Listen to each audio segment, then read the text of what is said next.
পূর্ণ শক্তি দিয়ে বিটিআর দখলের চেষ্টা বিজেপির। ম্যারাথন সভা মুখ্যমন্ত্রী ডক্টর হিমন্ত বিশ্ব শর্মার।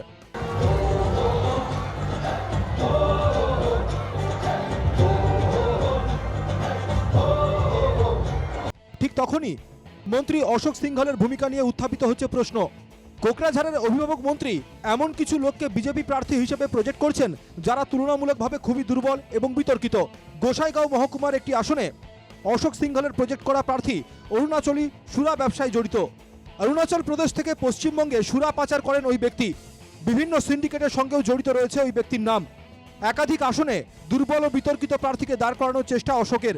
কেন দলীয় স্বার্থের বিপরীতে কাজ করছেন মন্ত্রী অশোক সিংঘল? সূত্রের খবর, 26-এ ঢেকিয়াজুলি আসনে নিজের জয় নিশ্চিত করতে গোপনে এরকম কাজ করছেন তিনি। ঢেকিয়াজুলি আসনে রয়েছে 40 থেকে 45 হাজার বোরো ভোট। ইউপিপিএলকে খুশি করলে বোরো ভোটে ভাগ বসাতে পারবেন অশোক, আর বিধানসভা ভোটে হবে তার সহজ জয়। তাই ইউপিপিএল এর বিরুদ্ধে দুর্বল ও বিতর্কিতদের অগ্রাধিকার অশোকের। বিটিআরে বর্তমান রাজনৈতিক সমীকরণ বলছে গোসাইগাঁও মহকুমার একটি আসনেও জয় পাচ্ছে না বিজেপি। জয়ের সম্ভাবনা থাকা আসনেও যেন ছেড়ে দিচ্ছেন অশোকবাবু। বিষয়টি নিয়ে গেরুয়া দলের অভ্যন্তরে দেখা দিয়েছে তীব্র ক্ষোভ।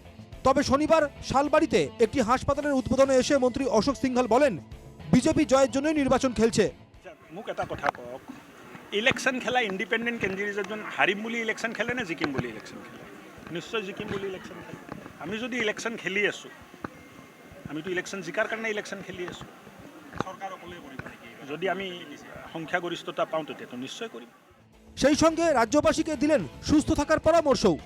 দেশবাসীক আহ্বান জনাইছে যে তেলজাতীয় বস্তু কম খাই স্বাস্থ্যৱান হৈ থাকিব লাগে, শকত হ'ব নালাগে। শকত হ'লে বহুত বেমাৰ হয়, হাই প্ৰেছাৰ হয়, চুগাৰ হয়, আৰু এই দুটা বেমাৰ যেতিয়া একবাৰ মানুহক লাগি যায় জীৱনত, আৰু এই মানুহ বহুত কম মানুহ আছে যে ইয়াৰ পৰা ওলাই আহিব পাৰে। জীৱনটো ঔষধ খাব লাগে, আৰু এবাৰ এই বেমাৰ আহিলে বেলেগ বেলেগ বেমাৰকো নিমন্ত্ৰণ দিয়ে। জনগণকে সুস্থ থাকার পরামর্শ দিচ্ছেন স্বাস্থ্যমন্ত্রী। কিন্তু কোকরাঝাড়ে বিজেপির অভ্যন্তরে ভেতরে যে সংক্রমণ ঘটিয়েছেন অশোকবাবু, তার কি কোনো প্রতিকার আছে? স্বচ্ছ ভাবমূর্তির লোকেরা কেন গুরুত্ব পাচ্ছেন না অশোক সিংঘলের তালিকায়?